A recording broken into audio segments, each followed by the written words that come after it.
एक सहाबी अल्लाह के नबी के पास आए, कहने लगे हलक तू या रसूल अल्लाह, मैं तो मर गया अल्लाह के रसूल। आपने कहा क्या हो गया भाई, क्या हुआ?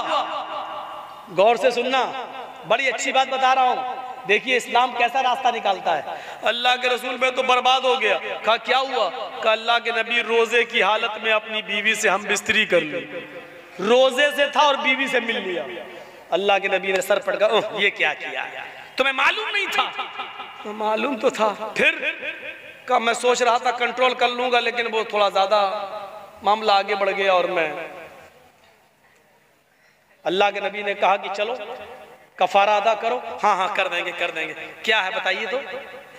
अल्लाह के रसूल ने कहा एक गुलाम आजाद करो। क्या? एक गुलाम खरीदूं और फिर आजाद करूं? हाँ।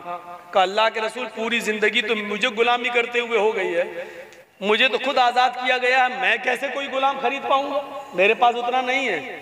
आपने कहा दूसरा ऑप्शन भी है, अगर गुलाम आजाद नहीं कर सकते हो तो 60 रोजे रखो। 60 रोजे मुसलसल पै दर पै, 60 रोजे कंटिन्यू लगातार।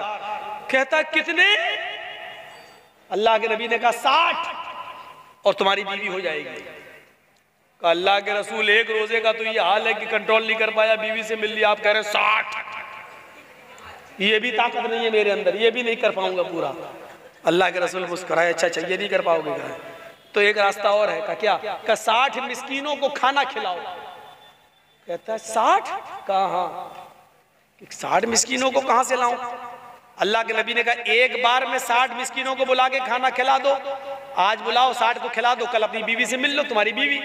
या ताकत नहीं है तो एक एक मिस्कीन को रोजाना खिलाओ, 60 दिन खिलाओ 60 मिस्कीनों को, तो 60 दिन तुम्हें रुकना पड़ेगा। जब तक 60 मिस्कीन खा नहीं लेंगे तब तक तुम अपनी बीवी से नहीं मिल सकते।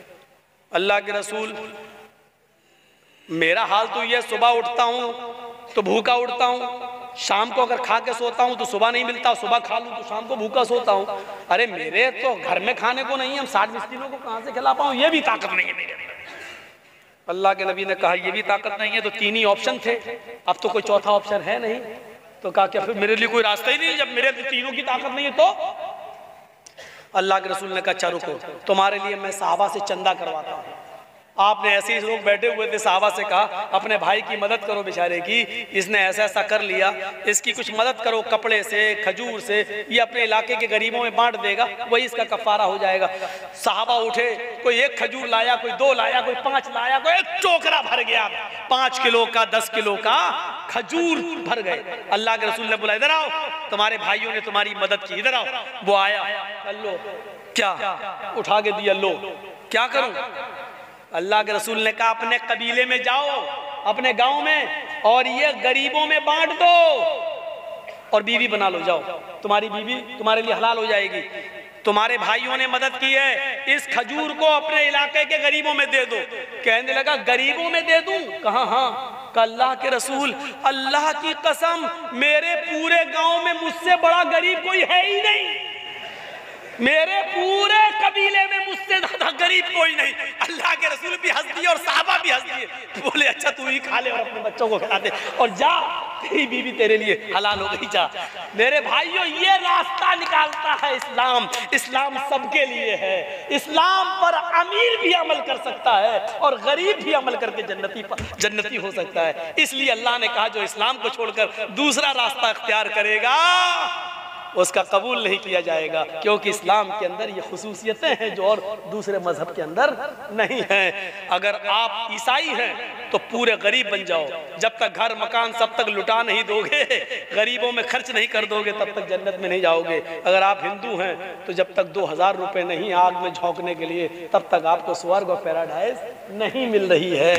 किसी में अमीर होना जरूरी है, किसी में गरीब। इस्लाम के अंदर आप जिस पोजीशन में हैं आप जन्नती अपने आप को बना सकते हैं। अमीर हैं तो माल की ज़कात दीजिए, खैरात दीजिए और उसका सही इस्तेमाल करिए और जन्नत हासिल कर लीजिए। गरीब हैं तो माल का कोई हिसाब व किताब नहीं है, बकिया चीजों पे अमल करके आप जन्नत को हासिल कर सकते हैं। इस्लाम सबके लिए। मेरे भाइयों ये बुनियादी चीजें मैंने 2 घंटे की तकरीर में आपके सामने रखी हैं। भुलकी का मदरसा हमेशा बड़ा मदरसा, इलाके का बड़ा मदरसा माना जाता है। मेरे भाइयों लॉकडाउन की वजह से सारे मदरसों का हाल खराब रहा है। असातिज़ा को तनख्वाहें नहीं मिली हैं। याद रखना, उत्तर प्रदेश के मदरसों पर अब सरकार की निगाहें आ गई हैं और मदरसों की जांचें शुरू होने लगी हैं। सरकारी मदद बंद होने के कगार पे आ गई है। आप देख रहे हैं, पेपरों में पढ़ रहे हैं। और बंगाल वालों, तुम पर तो अल्लाह का रहम करम है, मदरसे आपके चल रहे हैं, कोई पाबंदी नहीं है, कोई सरकारी जांचें नहीं चल रही हैं। कम से कम इन मदरसों की मदद करके इस्लाम के किलों को जिंदा रखो।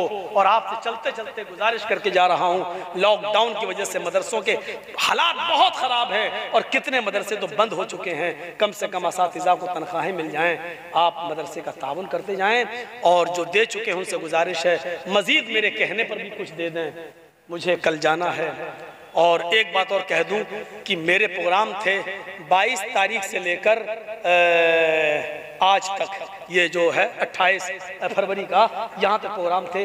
लेकिन मैं 22, 23, 24, 25, 26 इन प्रोग्रामों में मैं शिरकत नहीं कर सका। जिसमें 23 तारीख को जो गोवा गांव में प्रोग्राम था उसमें भी मैं नहीं आ सका, क्योंकि मुझे जल्दी जल्दी तारीखें मिलने लगी कोर्ट से। लॉकडाउन में कोर्ट का आदेश ये आया कि लॉकडाउन के बाद जो कोर्ट बंद रही है 1 साल, उसके बाद जो खुल रही है तो उसकी पूर्ति की जा रही है। हर 2 दिन के बाद एक डेट मिल जाती थी। तो मैं उन डेटों में फंसा हुआ था, क्योंकि पहले मुझे अपने आप को सेव करना है, जलसे तो बहुत होते रहेंगे। इसलिए मैंने मोबाइल अपना बंद कर दिया था, क्योंकि टेंशन, कोर्ट का टेंशन था मेरे ऊपर। इसलिए मैं 22 से लेकर 26 तारीख तक के जलसों में मैं शिरकत नहीं कर सका।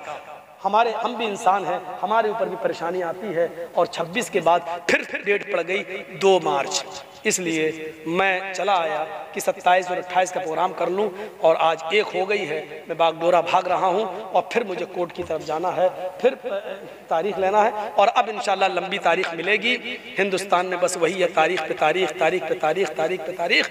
एक फिल्मी डायलॉग भी है ये, तो मेरे भाइयों आपके सामने ये भी रख दिया।